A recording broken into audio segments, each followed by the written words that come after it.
হয়। আর বেশি আমাকে বেশি কথা বললে সব বন্ধ করে দিয়ে বসে থাকবো। তাহলে আমি বিদ্যুৎ কেন্দ্র বন্ধ করে দিই, পানি দেওয়া বন্ধ করে দিই, সার বন্ধ করে দিই। আমি সবাইকে এই ভিডিওটা দেখার জন্য, সকল মুসলিমকে ভিডিওটা দেখার জন্য অনুরোধ করব। যদি মুসলিম হয়ে থাকেন, এখন বর্তমানে যদি বাংলাদেশে যদি দ্বিতীয় কোনো শেখ মুজিবও থাকতো, সেও যুদ্ধ ঘোষণা করত।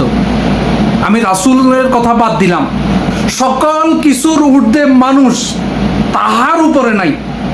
যদি কেউ ন্যায্য কথা বলে, আমরা সংখ্যায় বেশি হলেও একজন যদিও সে হয়, তার ন্যায্য কথা আমরা মেনে নেব। যারা এই মানুষকে গুলি করতেছে, যারা মানুষকে গুলি করার অর্ডার করতেছে, আমি মনে করি সে একজন জালেমের থেকে কোনো একটু কম না, সে কোনো অংশে কম না। আজকে আমি আওয়ামী লীগ করি, অনেকের কাছে লাগতেছে আমি আওয়ামী লীগের বিরোধিতা করতেছি, আসলে কিন্তু না, আমি আওয়ামী লীগের বিরোধিতা করতেছি না। আমি যারা অন্যায় করতেছে আমি তাদের বিরুদ্ধে বলতেছি, তাদের কাছে এটা অন্যায় লাগতেছে না।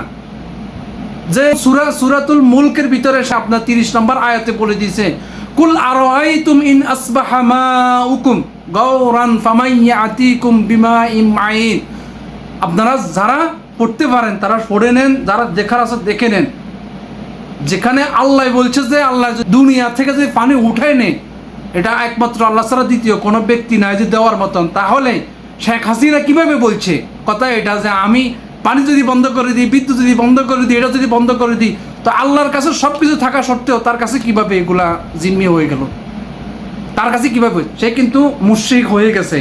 যারা মুশরিককে সহযোগিতা করবেন মুসলমান থেকে খারিজ হয়ে যাবেন। আগে মুসলমান, তারপরে যায় দল। আগে এসে ইসলাম, তারপরে মানুষ, তারপরে যায় দল।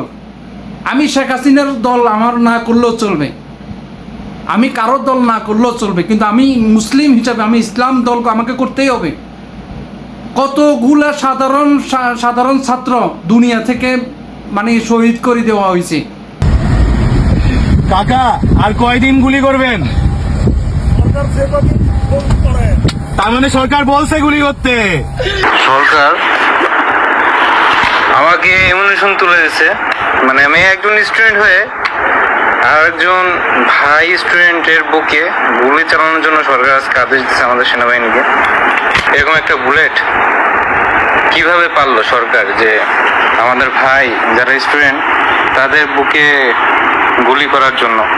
না, খুব খারাপ লাগলো যে যে সেনাবাহিনীদেরকে এত সম্মান করে আজ সেনাবাহিনীকে আজকে গুলি করার জন্য আজকে আদেশ দিছে।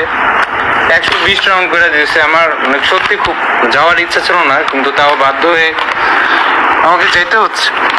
মানে আমার কথা আসতেছে না আজকে, মানে কি বলবো, মানে সরকার এত নিচে হয়ে গেল। আমরা পিছনের কথা বলতে চাইতেছি না, পিছনে আরো এর থেকে আরো জঘন্য কাজ হয়েছে। আমরা কিন্তু প্রকাশ করি নাই, বলি নাই, কাউকে বলি নাই। যদি প্রকাশ করার মতন যদি সুযোগ আসে আমি কিন্তু সেটাও প্রকাশ করতে বাধ্য হব। আমি সর্বপ্রথম আমি একজন মুসলিম, আমি মুসলমান, তারপরে যাইয়া আমি আসবো দলের বেলায়। সবাই ভালো থাকবেন। আমি সবসময় দেশের স্বার্থ রক্ষা করেই চলি। আমার দেশের স্বাধীনতার সার্বভৌমত্ব রক্ষা, আমার দেশের মানুষের মাথা যেন উঁচু থাকে, আমার সবসময় সেটাই কাজ। وَإِذَا قِيلَ لَهُمْ لَا تُفْسِدُوا فِي الْأَرْضِ قَالُوا إِنَّمَا نَحْنُ مُصْلِحُونَ أَلَا إِنَّهُمْ هُمُ الْمُفْسِدُونَ وَلَكِنْ لَا يَشْعُرُونَ